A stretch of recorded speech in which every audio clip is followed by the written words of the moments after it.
Il faut franchir l'épais brouillard cernant le col du Cabaretou pour atteindre la propriété de Thierry Canal. Ce retraité affable habite depuis 20 ans à la Salvetat sur Agou, Hérault. Ce village de 1000 âmes, perché sur les hauteurs du massif de la Montagne Noire, à 1h30 de Béziers, n'était jusque-là connu que pour sa fameuse eau pétillante. Mais, depuis 2015, Thierry est entré en résistance. Objet du trouble, l'installation au village d'une communauté d'une trentaine de personnes gravitant autour du groupe musical des Brigandes. Contrairement à ce que leur nom indique, ses membres présentent bien. Elles sont jeunes, souriantes et masquées. Sur fond de mélodie folk, ces mères de famille chantent des textes complotistes et identitaires. Le groupe cartonne auprès de la fachosphère, l'extrême droite sur le net, et cumule plus de 4 millions de vues sur YouTube. Leur cible ? L'islam, les homosexuels, les juifs, les jésuites, les journalistes, les politiques et les francs-maçons.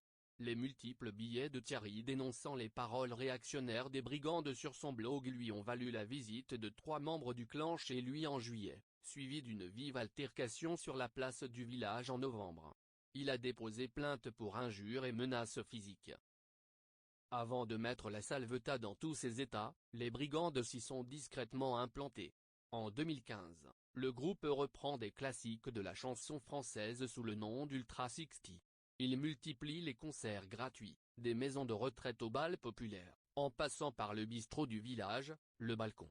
C'était la phase de séduction, note Arnaud, un Salvetois désabusé. Petit à petit, les Ultra 60 infiltrent les associations. Une aubaine pour le maire, Thibaut Estadieux, DVD, qui se réjouit de la venue de trentenaires dynamiques censés relancer une économie en berne.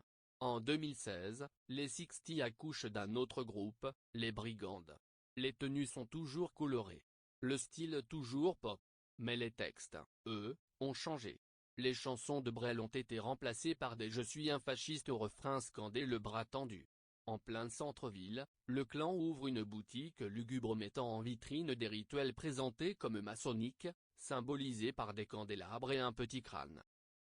À l'école, la communauté ne cesse de remettre en cause le programme pédagogique. Un jour, le fils d'une brigande arrive en classe sans son manuel scolaire. Sa justification ? Maman l'a brûlé. À la rentrée 2017, les Brigandes finissent par déscolariser leurs 6 enfants. Dans le village occitan, le ton monte. Au petit matin, un tag les Brigandes, barrez-vous est découvert sur un pont. Comme la fameuse eau pétillante qu'on agite, la Salvetat menace d'exploser. Les habitants se regardent en chiens de faïence. On ne sait plus qui est pro-brigande, qui est anti. Ça a ruiné des amitiés, observe Arnaud. Je boycotte les commerçants qui ont vendu leurs disques. Et je ne vais plus au volley, ils ont investi le club. L'ambiance est détestable. Christophe Pourpry, unique voisin des maisons vertes des Brigandes, a également déposé plainte pour menaces. Sa pétition demandant au pouvoir public d'agir contre le clan a recueilli plus de 800 signatures. Pour l'instant, aucune procédure judiciaire de dissolution ne vise la communauté, qui fait quand même l'objet d'une surveillance. Contacté, le maire de la Salvetat, Thibaut Estadieux, n'a pas souhaité répondre à nos questions. Le maire est ulcéré des proportions prises par cette situation. Beaucoup craignent que cette polémique ne se poursuive désormais sur le plan politique. Le Front National a atteint ici les 45% au second tour de la présidentielle. Le prénom a été changé.